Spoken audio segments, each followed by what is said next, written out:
Welcome to my YouTube automotive channel. In today's video I have 2026 Ford F-150 and I will show you how to enable or disable the blind spot alert.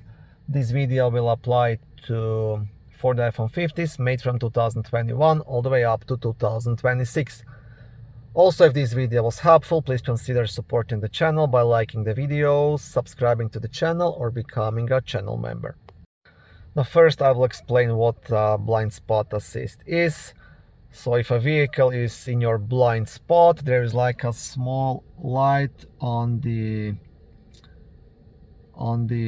door mirror. So it's gonna be right here on top. You can see it there. It's gonna turn yellow, and that means it's not safe to change lanes.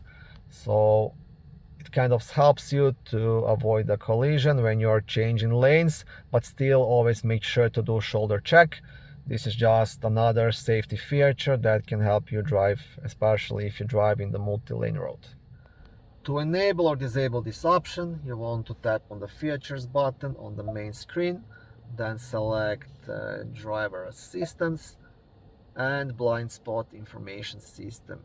If it's grayed out, it means it's turned off. If it's blue, it means it's turned on. Thank you for watching this video. I hope it was helpful and educational. If it was, please like it and consider subscribing to my YouTube automotive channel. On my channel there is lots of how-to videos, do-it-yourself videos, car reviews, product reviews, and other similar automotive topics.